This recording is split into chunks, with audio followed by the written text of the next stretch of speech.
لا يحب اللہ الجہر بالسوء من القول الا من ظلم وکان اللہ سمیعا علیما۔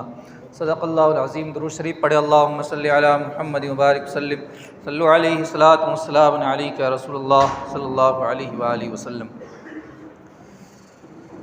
چھٹے پارے کا خلاصہ آپ لوگوں کے سامنے عرض کرتا ہوں۔ اللہ تعالیٰ نے بیان فرمایا لا يحب اللہ الجہر بالسوء من القول الا من ظلم۔ کسی بھی برائی کو ظاہر کرنے کو اللہ تبارک و تعالیٰ پسند نہیں فرماتا ہے، مگر یہ کہ کسی پر ظلم ہوا ہو، کوئی مظلوم ہو، وہ کسی کی برائی کو اگر ظاہر کر رہا ہے تو اس کو چھوٹ ہوتی ہے۔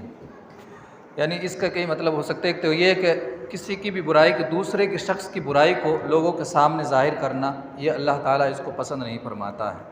یا اپنی ہی برائی کو کوئی دوسروں کے سامنے، گناہ کو فخریہ طور پر بیان کرے تو یہ بھی اللہ تعالیٰ کو ناپسند ہے۔ ایک تو گناہ کیا، اس کا گناہ اوپر سے کوئی ظاہر کرتا ہے نا اس گناہ کو، تو ڈبل گناہ ہو جاتا ہے۔ ہاں یہ ہے کہ کسی پر ظلم ہوا ہو، کسی نے کسی پر ظلم کیا ہو، تو پولیس وغیرہ میں جیسے بادشاہوں کے سامنے پہلے ہوتا تھا، تو ان کے سامنے اس ظلم کو بیان کیا جا سکتا ہے، مظلوم کے لیے چھوٹ ہوگی۔ پھر اللہ تبارک تعالیٰ نے آگے بیان فرمایا پھر بھی اگر تم پر ظلم کرے، تم اس کو معاف کر دو تو پھر یہ تمہارے لیے اور زیادہ بہتر ہے۔ پھر اللہ نے بیان فرمایا کہ وہ لوگ جو اللہ اور اس کے رسول کے ساتھ کفر کرتے ہیں اور اللہ اور اس کے رسول کے درمیان تفریق بیان کرتے ہیں، وہ لوگ کافر ہوتے ہیں۔ مطلب کہنے کا مطلب یہ ہے کہ ایک تو اللہ اور اس کے رسول کا انکار کرنا یہ بھی ہے کہ رسولوں کے درمیان کوئی فرق کرے، یعنی بعض رسولوں پر ایمان لائے، بعض پر نہ لائے، تو سب پر ایمان لانا یہ واجب ہوتا ہے۔ ایسے لوگ کھلے کافر ہوں گے اگر کوئی ایک رسول کا بھی انکار کر دے گا تو۔ پھر آگے اللہ تعالیٰ نے اس کی طرف اشارہ کیا کہ اہل کتاب یہودی وغیرہ حضور علیہ الصلاۃ سے ایسی کتاب کا مطالبہ کرتے تھے جو ایک ساتھ آ جائے، یا تو اللہ تعالیٰ نے کہا کہ ایسی کتاب موسیٰ علیہ السلام پر آئی تھی، اس کو تو تم نے مانا نہیں تھا، پھر طرح طرح کے بہانے بنانے لگ گئے تھے، وہ ایمان نہیں لانا چاہتے تھے، حضور صلی اللہ علیہ وسلم سے طرح طرح کی ڈیمانڈ کیا کرتے تھے۔ پھر ایک اور چیز، ایک عقیدہ اس میں بیان ہوا ہے کہ جو یہودی ہیں وہ یہ کہتے ہیں کہ ہم نے عیسیٰ ابن مریم علیہ السلام کو قتل کر دیا تھا، جبکہ اللہ تعالیٰ فرماتا ہے کہ وہ قتل نہیں ہوئے تھے۔ وما قتلوہ وما صلبوہ، نہ تو ان کو قتل کیا گیا نہ سولی پر چڑھایا گیا۔ جو یہ عقیدہ رکھتے ہیں کہ ان کو سولی کو چڑھا دیا تھا، یہ قرآن کے خلاف عقیدہ ہے اور یہ کفری عقیدہ ہے۔ اللہ تعالیٰ بیان فرماتا ہے کہ وہ جو بھی علم رکھتے ہیں ان پہ خاص کوئی یقینی علم نہیں ہے، وہ صرف گمان میں مبتلا ہیں وہ، بلکہ برفع اللہ علیہ، اللہ تعالیٰ نے اس کو اپنی طرف بلند کر لیا تھا، اپنی طرف اٹھا لیا تھا۔ اللہ تعالیٰ نے حضرت عیسیٰ علیہ السلام کی حفاظت فرمائی تھی۔ پھر چند آیتوں کے بعد اللہ تعالیٰ نے بیان فرمایا کہ ہم نے آپ کی طرف اسی طرح کتابیں وحی فرمائی ہیں جیسے پہلے نبیوں کی طرف وحی فرمائی تھی، حضور صلی اللہ علیہ وسلم کو کہا گیا ہے۔ اسی طرح بعض نبیوں کا قصہ ذکر کیا ہے قرآن میں، اور بہت سارے نبیوں کا قصہ ذکر نہیں کیا ہے، اس میں بھی اس کو بیان کیا گیا ہے۔ پھر اللہ تعالیٰ نے ایک آگے چند آیتوں کے بعد بیان فرمایا یا ایھا الناس قد جاءکم رسول بالحق من ربکم، اے لوگو تمہارے پاس رسول یعنی محمد صلی اللہ علیہ وسلم آ چکے ہیں حق کے ساتھ تمہارے رب کی طرف سے، تو ان پر ایمان لاؤ گے تو تمہارے لیے یہ بہتر ہے، اور اگر کفر کرو گے تو پھر اللہ تعالیٰ کا کچھ نہیں بگاڑ پاؤ گے، کیونکہ اللہ تعالیٰ تو ہر چیز کا مالک ہے، اس کو کچھ بھی کوئی نہیں بگاڑ سکتا ہے۔ پھر اہل کتاب کے بارے میں یعنی یہودیوں کے بارے میں، یا عیسائی بھی اہل کتاب میں آتے ہیں، یہودی اور عیسائی ان کو اہل کتاب کہا جاتا ہے۔ ان کو اللہ تعالیٰ نے کہا لا تغلوا فی دینکم، اپنے دین میں غلو نہ کرو۔ دیکھو گمراہ ہونے کا جو سب سے پہلا راستہ ہوتا ہے نا، وہ ہوتا ہے غلو کرنا۔ غلو کا مطلب یہ ہوتا ہے کسی کو وہ درجہ دے دینا جس کے وہ لائق نہیں ہے۔ جیسے حضرت ہمارے مسلمانوں میں جو جیسے شیعہ ہیں، جو بہت سارے فرقے ان میں سے ایسے ہیں کہ حضرت علی رضی اللہ تعالیٰ عنہ کو خدائی کا درجہ دے رکھا ہے، تو اس کو کہا جاتا ہے غلو، سمجھ رہے ہیں آپ؟ اور خود حضور صلی اللہ علیہ وسلم نے اس کی طرف اشارہ بھی کیا تھا کہ حضرت علی رضی اللہ تعالیٰ عنہ کے تعلق سے اس طرح کے لوگ ہوں گے بھی۔ تو اسی طرح یہ اہل کتاب تھے، ان کا یہ طریقہ ہے، یعنی یہودی بھی کیا کرتے ہیں، حضرت عیسیٰ ابن مریم کو اللہ کے رسول تو مانتے نہیں بلکہ اللہ کا بیٹا مانتے ہیں، رسول کے ساتھ اللہ کا بیٹا بھی مانتے ہیں۔ اللہ تعالیٰ نے کہا وہ اللہ کے بیٹے نہیں ہیں بلکہ اللہ کے رسول ہیں، اور اس کی طرف سے کلمہ ہے، یعنی اللہ تعالیٰ نے ان کو بغیر باپ کے پیدا کیا ہے، کلمہ کن سے پیدا کیا تھا۔ تو یہ کہا، اور کہا اللہ تعالیٰ نے ولا تقولوا ثلاثہ، یعنی تین خدا نہ مانو۔ یہودیوں عیسائیوں کو کہا کہ تین خدا نہ مانو، وہ تین مانتے ہیں، ایک تو حضرت عیسیٰ علیہ السلام کو مانتے ہیں، اور جبریل علیہ السلام کو مانتے ہیں اور اللہ تعالیٰ کو، اور تینوں کو ایک ہی مانتے ہیں کہ یہ تینوں ایک ہی ہے، الگ الگ جس طرح سے نہیں اوتار مانتے ہیں غیر مسلم ہندو ہیں جو، تو اسی طرح کا ان کا کچھ عقیدہ ہے۔ پھر اللہ تعالیٰ نے کہا کہ حضرت مسیح ہو، چاہے کوئی بھی اللہ کا بندہ ہو، نیک بندہ ہو، فرشتہ ہو، ان کو کوئی شرم محسوس نہیں ہوتی ہے کہ وہ اپنے آپ کو اللہ تعالیٰ کا بندہ کہلائے، کیونکہ اللہ تعالیٰ کے بندے ہیں تو اللہ تعالیٰ کے بندے کہلانے میں کیا شرم محسوس ہوگی۔ پھر اللہ تعالیٰ نے وراثت کے تعلق سے لاسٹ میں اسی میں بیان فرمایا کہ کلالہ کی وراثت بیان فرمائی۔ کلالہ کہتے ہیں اس شخص کو کہ جس کا انتقال ہو اور اس کے کوئی اولاد بھی نہ ہو اور اس کے والدین بھی نہ ہو، یعنی ماں باپ بھی نہ ہو، تو اور کوئی بھائی بہن ہو تو اس کی وراثت ان کے بھائی بہنوں میں تقسیم کر دی جائے گی۔ اگر اس کی صرف ایک بہن ہے تو اس کے لیے کل مال سے آدھا حصہ دیا جائے گا، اور ایک بھائی ہے تو اس کو پورا دے دیا جائے گا۔ اسی طرح ایک سے زیادہ بہنیں ہیں تو 2/3 یعنی پورے مال کے 3 حصے کیے جائیں گے، ان میں سے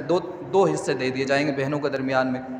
اور ایک سے زیادہ بھائی بہن ہے تو جتنا بہنوں کو ملتا ہے اس سے ڈبل، ایک بہن کو جتنا ملتا ہے اس سے ڈبل ایک بھائی کو ملے گا۔ تو یہ اس کی تفصیل بیان کر دی اللہ تبارک تعالیٰ نے۔ وراثت پہ میں اس لیے زور دے رہا ہوں کیونکہ آج کل نے وراثت کو لوگ بھول چکے ہیں، اپنے میں ہی جو بھائی ہوتے ہیں اپنے میں ہی وراثت کو بانٹ لیتے ہیں، مال کو بانٹ لیتے ہیں، بہنوں کو کچھ حصہ نہیں دیتے ہیں، یہ حرام میں مبتلا ہوتے ہیں ایسے لوگ۔ پھر آگے سورہ مائدہ شروع ہو جاتی ہے۔ سورہ مائدہ مدنی صورت ہے، یعنی ہجرت کے بعد یہ نازل ہوئی تھی۔ اس میں اللہ نے فرمایا یا ایھا الذین آمنوا اوفوا بالعقود، کہ ایمان والو جو بھی تم کسی سے وعدہ کرو، کوئی عہد لو تو اس کو ضرور پورا کیا کرو۔ پھر اللہ تعالیٰ نے بیان فرمایا تمہارے لیے اللہ تعالیٰ نے چوپائے کو حلال کر دیا ہے۔ ہاں یہ کہ جس کو اللہ تعالیٰ نے حرام خود فرما دیا ہے وہی حرام ہوگا، اس کے لیے اس کے علاوہ جتنے ہوں گے وہ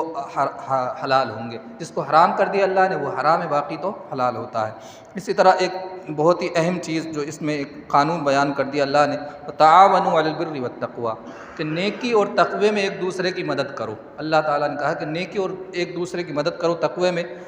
ولا تعاونوا علی الاثم والعدوان، گناہ کے کاموں میں اور شرکسی کے کاموں میں ایک دوسرے کی مدد نہ کرو، یعنی کوئی بھی گناہ کے کام میں کسی کی مدد کرتا ہے نا تو وہ بھی کیا ہے، گناہ میں شامل ہوتا ہے۔ اور اللہ سے ڈرو، وہ سخت عذاب دینے والا ہے، اگر گناہ کے کاموں میں تم کرو گے، مدد کرو گے تو وہ سخت عذاب دینے والا بھی ہے۔ پھر اللہ نے بیان فرمایا حرمت علیکم المیتۃ، کہ چند چیزوں کو حرام بیان فرمایا، جیسے مردار ہے، یعنی کوئی اپنے موت مر جاتا ہے کوئی بھی جانور تو وہ حرام ہوتا ہے، خون حرام ہے، خنزیر کا گوشت ہے، یہ پہلے دوسرے پارے میں بھی اس طرح کا آیا تھا۔ اسی طرح کوئی حلال جانور جس پر اللہ کا نام نہ لیا گیا ہو بلکہ اللہ کے علاوہ کسی اور کا نام لے کر ذبح کیا ہو تو وہ بھی کیا ہے، حرام ہوتا ہے۔ پھر آگے اللہ تعالیٰ نے ایک اہم آیت الیوم اکملت لکم دینکم واتممت علیکم نعمتی ورضیت لکم الاسلام دینا، کہ آج میں نے تمہارے لیے اپنے دین کو مکمل کر دیا ہے اور اپنی نعمت کو تمہارے لیے مکمل کر دیا، تمام کر دیا ہے۔ یعنی دین حضور صلی اللہ علیہ وسلم کا جب آخری حج تھا، جب یہ آیت نازل ہوئی تھی، اللہ تعالیٰ نے کہہ دیا کہ اب جو دین کے جو مسائل ہوں گے اس کو اللہ تعالیٰ نے آپ پر مکمل کر دیا ہے۔ ہاں اصول بیان کر دیے ہیں، ان اصولوں سے دوسرے مسائل نکالے جا سکتے ہیں۔ اور فرمایا وردیت لکم الاسلام دینا، اور تمہارے لیے اسلام کو دین پسند کر لیا اللہ تعالیٰ نے، اس کے علاوہ کوئی دوسرا دین نہیں ہوگا۔ اور جو حرام کر دی ہیں، جو اللہ تبارک تعالیٰ نے جتنی بھی حرام چیزیں بیان فرمائی ہیں کہ کوئی مردار ہو کسی بھی طرح کے، اس کو کیا ہے، مجبوری کی حالت میں انسان کھا سکتا ہے، کہ کوئی مجبور ایسے آ جائے کہ جان بچانے کو وہی سامان ہو، اس کے علاوہ کوئی نہ ہو تو اتنا کھا سکتا ہے جس سے جان بچے، اس میں گناہ کا ارادہ نہ ہو۔ پھر آگے اللہ تعالیٰ نے بیان فرمایا الیوم احل لکم الطیبات، تمہارے لیے طیب چیزیں، پاک چیزیں حلال کر دی اللہ نے۔ اور جو اہل کتاب ہے، یعنی جو یہودی اور نصارہ جو کتاب کو مانتے ہیں، وہ بھی اگر حلال کرتے ہیں جانور کو، یعنی ذبح کرتے ہیں اللہ کا نام لے کر، تو وہ جانور بھی حلال ہوگا، اس کو بھی کھایا جا سکتا ہے۔ اسی طرح اہل کتاب کی جو عورتیں ہیں ان سے بھی نکاح ہو سکتا ہے، لیکن شرط یہی ہے کہ وہ کسی کتاب کو ماننے والے ہوں، ایسے نہ ہو کہ ان کے اپنے بھی مذہب کو چھوڑ چکے ہوں، ایسے ہی نام کے عیسائی، نام کے یہودی رہ گئے ہوں تو اس کے ساتھ عورت کے ساتھ نکاح ہو سکتا ہے۔ ہاں مسلمان عورتوں کا ان کے مردوں کے ساتھ نکاح نہیں ہو سکتا، ان کی عورتوں کے ساتھ مسلمان نکاح کر سکتے ہیں۔ پھر آگے اللہ تعالیٰ نے وضو کے تعلق سے بیان فرمایا کہ ایمان والو جو نماز کا ارادہ کرو تو اپنے چہروں کو دھلو، اپنے ہاتھوں کو دھلو کوہنیوں سمیت، وامسحوا برؤوسکم، اپنے سروں کا مسح کرو اور اپنے پیروں کو ٹخنے سمیت دھو۔ اور اگر تم میں کوئی جنوبی ہو تو مکمل طور پر پاک ہو، یعنی نہا لیا کرو، کوئی ناپاک ہو جائے تو نہا لیا کرو۔ پھر تیمم کو ہی دوبارہ سے اس میں جیسے 5ویں پارے میں ذکر کیا تھا، اس میں بھی تیمم کا بیان کیا گیا ہے۔ پھر اللہ تبارک و تعالیٰ نے بیان فرمایا یا ایھا الذین آمنوا کونوا قوامین للہ شہداء بالقسط، اے ایمان والو انصاف کے ساتھ کھڑے رہو، انصاف کے ساتھ گواہی دیا کرو، اور کبھی بھی اور تمہیں کوئی انصاف سے دور نہ کر دے۔ اسی طرح اللہ تبارک و تعالیٰ نے فرمایا اعدلوا هو اقرب للتقوی، عدل کرو، اور عدل کرنا یہ تقوی کے زیادہ قریب ہے۔ عدل کا معنی نے کل بھی بتایا تھا کہ جس کا جو حق ہے اس کو وہ حق دینا، یہ عدل کہلاتا ہے۔ پھر آگے اللہ تبارک و تعالیٰ نے ان یہودیوں کے تعلق سے چند آیتوں کے بعد بیان فرمایا کہ اللہ تعالیٰ نے ان سے میثاق لیا تھا بنی اسرائیل سے، اور ان میں 12 نقیب کو 12 سردار ان میں مقرر فرما دیے تھے، اور اللہ نے کہا تھا کہ میں تمہارے ساتھ ہوں، اگر تم نماز ادا کرو گے، زکوٰۃ دو گے، میرے رسولوں پر ایمان لاؤ گے، ان کی مدد کرو گے، قرض حسن دو گے یعنی مال کو خرچ کرو گے، تو اللہ نے کہا میں تمہارے گناہوں کو مٹا دوں گا اور تمہیں جنتوں میں داخل کر دوں گا۔ یہ اللہ تعالیٰ کا ان کے ساتھ وعدہ تھا، لیکن انہوں نے کوئی نافرمانیاں کیا کرتے تھے تو اللہ تعالیٰ نے ان کو لعنت ان پر برسائی تھی۔ چند آیتوں کے بعد پھر اللہ تعالیٰ نے بیان فرمایا قد جاءکم یا اہل الکتاب قد جاءکم رسولنا یبین لکم کثیرا مما کنتم تخفون من الکتاب ویعفو عن کثیر۔ اہل کتاب تمہارے پاس ہمارے رسول آ چکے ہیں، یعنی آخری رسول محمد مصطفیٰ صلی اللہ علیہ وسلم، یہ تمہارے لیے بہت ساری چیزوں کو واضح کرتے ہیں جن کو تم چھپاتے ہو، اور بہت ساریوں کو تو معاف بھی کر دیتے ہیں تم پر۔ اور فرمایا تمہارے پاس اللہ کا نور اور کتاب، واضح کتاب آ چکی ہے، روشن کتاب آ چکی ہے۔ اللہ کے نور، یہ نور سے مراد تمہارے پاس نور اور روشن کتاب آ چکی ہے۔ نور یعنی حضور علیہ الصلوۃ والسلام کی صفت ہے نور، یہ حضور کو نور اس میں کہا گیا ہے، جو تمہیں اللہ تعالیٰ کی طرف سے ہدایت دیتے ہیں۔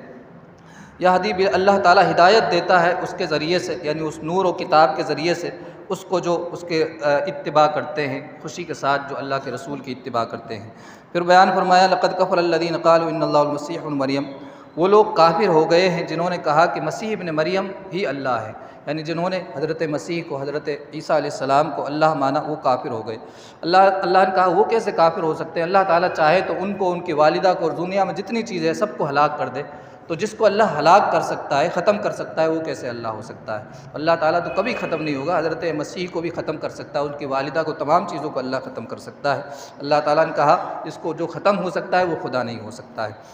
اسی طرح یہودیوں کے بارے میں فرمایا کہ وہ کہا کرتے تھے نحن ابناء اللہ واحباؤہ، کہ ہم اللہ کے بیٹے اور اس کے پسندیدہ ہیں، یعنی اللہ کے محبوب ہیں ہم۔ تو اللہ تعالیٰ نے کہا تم محبوب ہو تو تمہیں اللہ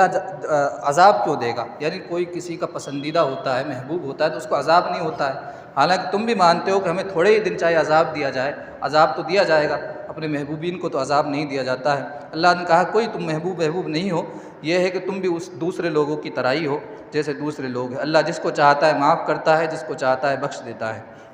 پھر آگے اللہ تعالیٰ نے حضرت موسیٰ علیہ السلام کے تعلق سے بیان فرمایا کہ انہوں نے اپنی قوم سے کہا اذکروا نعمت اللہ علیکم، اپنی رب کی نعمتوں کو یاد کرو کہ اس نے تم کو نبی بنائے، تمہارے اندر بادشاہ بنائے، اور تمہیں دنیا میں وہ چیز عطا کی جو دوسروں کو نہیں عطا کی تھی، یعنی نبوت بنی اسرائیل میں اللہ تعالیٰ نے باقی رکھا تھا۔ اسی طرح وہ پھر جب وہ حضرت موسیٰ علیہ السلام فرعون کے پاس سے ان کو نکال لائے تھے تو ایک جنگ کرنے کا اللہ تعالیٰ نے ان کو حکم دیا تھا، یعنی جہاں بیت المقدس یا ملک شام میں ایک قوم رہا کرتی تھی، ان کے خلاف جنگ کرنے کا کہا تھا، تو لیکن ان لوگوں نے بزدلی دکھائی تھی، تو انہوں نے کہا تھا حضرت موسیٰ علیہ السلام سے فاذهب انت وربك فقاتلا انا هاهنا قاعدون، تم جاؤ اور تمہارا رب جاؤ لڑو، ہم نہیں لڑیں گے، ہم تو یہیں بیٹھے رہیں گے، ہم تو جب جائیں گے جب اس میں داخل ہوں گے، جب وہ لوگ وہاں سے نکل جائیں گے۔ یعنی اتنی خطرناک قوم تھی یہ، اللہ کے نبیوں کی نافرمانی کرنے والی تھی۔ تو اس میں ہم کو بھی یہ سیکھ ملتی ہے کہ دیکھو جہاں نبیوں کا فرمان آ جاتا ہے نا تو وہاں ان کی نافرمانی نہیں کرنی چاہیے، ورنہ اللہ تعالیٰ کا عذاب ایسا ہوتا ہے۔ اللہ نے بیان فرمایا قال فإنها محرمۃ علیہم 40 سنہ، 40 سال تک ان کے لیے اللہ تعالیٰ نے وہ زمین حرام کر دی تھی، اور ایک میدان میں وہ بھٹکتے پھرتے رہے تھے، وہ سمجھ رہے، تو اللہ تعالیٰ ایسے عذاب نازل کرتا ہے جب نبیوں کی نافرمانی ہوتی ہے۔ پھر اللہ تعالیٰ نے حضرت آدم علیہ السلام کے 2 بیٹوں کا قصہ ذکر کیا جس کو قابیل و حابیل کے نام سے مشہور ہے وہ تفسیروں میں، بہرحال اس میں نام نہیں آئے، قرآن میں ان کا ذکر کیا، تو دونوں نے قربانی پیش کی اللہ تعالیٰ کی بارگاہ میں، تو ایک کی قربانی کو اللہ نے قبول کر لیا، دوسرے کی کو قبول نہیں کیا، تو جس کی قبول نہیں کیا تو اس کے اندر حسد آ گیا، اس نے کہا میں تمہیں قتل کر دوں گا، اور بالآخر اس نے اس کو قتل بھی کر دیا تھا، جس کو حابیل کہا جاتا ہے، قابیل نے اس کو قتل کر دیا تھا۔ اور بعد میں ہوا کیا، پھر جب وہ اس کی لاش کو اٹھائے پھر رہا تھا تو اس کو معلوم بھی نہیں تھا کہ اس کو کرنا کیا ہے، کیونکہ پہلی موت وہ تھی۔ اور پھر اللہ تعالیٰ نے ایک پرندے کو، یعنی غراب جس کو کوا کہا جاتا ہے، کوے کو بھیجا تھا، اور وہ کھڈا کھود کر اس نے دوسرے کوے کو اس میں دفنایا تھا، تو پھر اس کو معلوم ہوا تھا، پھر اس کو بڑا افسوس بھی ہوا کہ میں تو یہ کام بھی نہیں کر سکتا ہوں جو ایک جانور کرتا ہے۔ تو کہنے دیکھو اس میں جو قتل کا واقعہ ذکر کیا گیا، حدیث پاک میں آتا ہے کہ جو بھی دنیا میں قتل ہوتا ہے قتل ناحق، اس کا گناہ قابیل کو بھی دیا جاتا ہے، اور اس کو تو ملتا ہی ہے جو قتل کرتا ہے۔ یعنی کوئی چیز غلط چیز کی جب شروعات کرتا ہے نا تو سمجھ رہے ہیں آپ، تو اس کا تمام لوگوں کا گناہ اس پر آتا ہے جو بعد میں اس کو کرتے ہیں۔ پھر اسی وجہ سے اللہ تعالیٰ نے بیان فرمایا، اسی وجہ سے ہم نے بنی اسرائیل پر فرض کر دیا کہ جو بھی کوئی کسی نفس کو بغیر بات قتل کرے گا تو گویا کہ اس نے تمام انسانیت کو قتل کیا ہے، اور اگر کوئی کسی کی جان بچائے گا تو گویا کہ اس نے تمام انسانیت کی جان بچائی ہے۔ پھر اللہ تبارک تعالیٰ نے ڈاکوؤں کے تعلق سے بیان فرمایا کہ جو زمین میں فساد کرتے ہیں، ڈاکہ زنی کرتے ہیں، ان کی سزا یہ ہے کہ ان کو یا تو قتل کر دیا جائے یا سولی پر لٹکا دیا جائے، یا ان کے ہاتھ اور پاؤں کو کاٹ دیا جائے مخالف سمت سے، یعنی سیدھا ہاتھ الٹا پاؤں یا الٹا ہاتھ سیدھا پاؤں، اس طرح سے ان کو کاٹ دیا جائے یا ان کو در بدر کر دیا جائے۔ یہ قاتلوں کی یا ڈاکوؤں کی یہ سزا ہوتی ہے۔ ڈاکہ زنی مطلب یہ ہوتا ہے کہ سب کھلے عام کوئی ڈاکہ زنی کرے، ان کی اسلام میں یہ سخت سزا مقرر کی ہے۔ پھر آگے اللہ تعالیٰ نے کہا کہ ہاں ان پر قدرت رکھنے سے پہلے وہ توبہ کر لیں تو پھر وہ معاف ہیں۔ پھر اللہ نے بیان فرمایا، ایمان والو اتقوا اللہ وابتغوا الیہ الوسیلہ، اللہ سے ڈرو اور وسیلہ تلاش کرو، یعنی اللہ تعالیٰ کی بارگاہ میں کوئی وسیلے کو تلاش کرنے کا خود اللہ تعالیٰ ارشاد فرماتا، وجاہدوا فی سبیلہ، اور اللہ کے راستے میں خوب کوشش کرو، نیک بننے کی کوشش کرو یا جہاد کرو۔ جہاد کا معنی بھی کوشش کرنی ہوتا ہے، لیکن یہاں جاہدوا فی سبیلہ، اللہ کے راہ میں کوشش کرو۔ پھر اسی طرح اللہ نے بیان فرمایا کہ جو کفر کی حالت میں مرے گا، زمین برابر بھی اگر وہ سونا دے دے گا اور زمین سے زیادہ ڈبل بھی سونا دے گا نا بچانے کے لیے، تب بھی اس کو معاف نہیں کیا جائے گا۔ پھر اور چور اور چورنی کی سزا بیان کی کہ جو چوری کرے گا فاقطعوا ایدیہما، ان کے ہاتھوں کو کاٹا جائے، یعنی ان کے ایک ہاتھ کو کاٹ دیا جائے، یہ ان کی سزا ہے۔ اللہ تعالیٰ نے دیکھو جو سزائیں مقرر کی ہیں نا وہ بہت زیادہ سخت کی ہیں، وہ اس لیے کی ہیں تاکہ دنیا میں کیا ہے اس طرح کے کام نہ ہو، تاکہ لوگ ان کاموں سے بچ سکیں، چوری نہ ہو، ڈاکہ زنی نہ ہو۔ سمجھ رہے ہیں آپ، اگر ایک ہاتھ کاٹیں گے تو ہزاروں لوگ کیا ہے سدھر جائیں گے۔ پھر آگے اللہ تبارک و تعالیٰ نے بیان فرمایا، لم تعلم ان اللہ لہ ملک السماوات والارض، تم کیا جانتے نہیں ہو کہ اللہ زمین و آسمان کا مالک ہو، جس سے چاہے عذاب دے سکتا ہے، جس سے چاہے بخش سکتا ہے۔ پھر آگے اللہ تبارک و تعالیٰ نے چند آیتوں کے بعد ارشاد فرمایا، اس کے کچھ آیت کا ٹکڑا ہے، ومن لم یحکم بما انزل اللہ فاولئک هم الکافرون، یعنی اللہ تعالیٰ سے ڈرنا، اس سے پہلے یہ کہ اللہ سے ڈرنا ہے، لوگوں سے نہیں ڈرنا ہے۔ جب بھی کوئی فیصلہ کرنا ہے تو اللہ کی کتاب کے مطابق فیصلہ کرنا ہے۔ اگر تم نے اللہ کی کتاب کے مطابق فیصلہ نہیں کیا تو وہی لوگ کافر ہیں۔ اسی طرح فرمایا دوسرے، ومن لم یحکم بما انزل اللہ فاولئک هم الظالمون، جو اللہ کی کتاب کے مطابق فیصلہ نہیں کرتا وہی لوگ ظالم ہیں۔ آگے فرمایا فاولئک هم الفاسقون، وہی لوگ نافرمان ہیں۔ 3 جگہ یہ آیت آئی ہے اور بہت سخت حکم فرمایا ہے۔ قرآن کی ایک صفت بیان فرمائی، ومہیمن علیہ، پچھلی کتابوں کی یہ حفاظت کرنے والی بھی ہے، یعنی اللہ تعالیٰ کی جو پچھلی کتابیں تھیں اس کی حفاظت بھی کرتی ہیں، ان کے واقعات قرآن میں ذکر کیا جاتا ہے، بار بار ذکر کیے جاتے ہیں۔ پھر اللہ تعالیٰ نے بیان فرمایا، یا ایھا الذین آمنوا لا تتخذوا اليہود والنصارى اولیاء، ایمان والو یہودی اور نصارہ کو اپنے کبھی بھی دوست نہ بناؤ۔ ہاں وہ ایک دوسرے کے آپس میں دوست ہیں، لیکن وہ تمہارے دوست کبھی بھی نہیں بن سکتے، تم سے وہ کبھی بھی راضی نہیں ہو سکتے۔ پہلے پارے میں بھی آیا تھا، تم ان کے دین کی اتباع کر لو گے نا تب بھی وہ تم سے راضی نہیں ہوں گے۔ پھر اسی طرح اللہ تعالیٰ نے ارشاد فرمایا، یا ایھا الذین آمنوا من یرتد منکم عن دینہ، اے ایمان والو جو بھی تم میں سے اپنے دین سے پھر جائے گا، مرتد ہو جائے گا، یعنی دین کے بعد کفر میں چلا جائے گا، تو اللہ تعالیٰ ایک ایسی قوم کو لائے گا تمہارے بدلے میں جس سے اللہ محبت کرے گا اور وہ اللہ سے محبت کریں گے۔ اور فرمایا وہ مومنوں پر بہت ہی نرم ہوں گے اور کافروں پر بہت سخت ہوں گے، اللہ کی راہ میں جہاد کریں گے اور کسی ملامت کرنے والے کی ملامت سے وہ ڈریں گے بھی نہیں۔ یعنی اللہ تبارک و تعالیٰ فرما رہا ہے کہ کوئی بھی انسان جب کافر ہوتا ہے نا، اس کے گویا کہ یہ فرما رہا ہے کہ اس کے بدلے میں اللہ تعالیٰ بہت سارے مومنین پیدا فرما دیتا ہے، اور جو وہ نیک اور صالح مومن ہوتے ہیں۔ پھر اسی طرح فرمایا، انما ولیکم اللہ ورسولہ والذین آمنوا الذین یقیمون الصلاۃ ویؤتون الزکاۃ وهم راکعون، تمہارے دوست تو وہی ہے اللہ اور اس کے رسول اور مومن ہیں جو نماز قائم کرتے ہیں اور زکوٰۃ ادا کرتے ہیں۔ اسی طرح پھر چند آیتوں کے بعد اللہ تعالیٰ نے ارشاد فرمایا، یا ایھا الرسول بلغ ما انزل الیک من ربک، اے رسول جو اللہ تعالیٰ کی طرف سے تمہیں دیا جاتا ہے، نازل کیا جاتا ہے، اس کو لوگوں تک پہنچا دو۔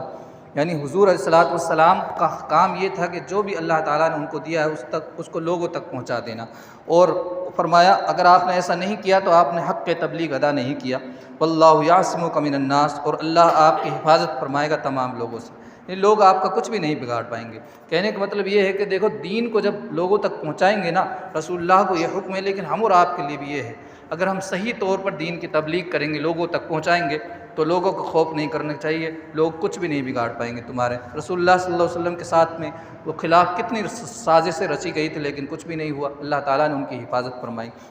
پھر وہ آگے اللہ تعالیٰ نے پھر بیان فرمایا اسی چیز کو کہ جو بھی مسیح ابن مریم کو اللہ کہتے ہیں انہوں نے کفر کیا، اور فرمایا وقال المسیح،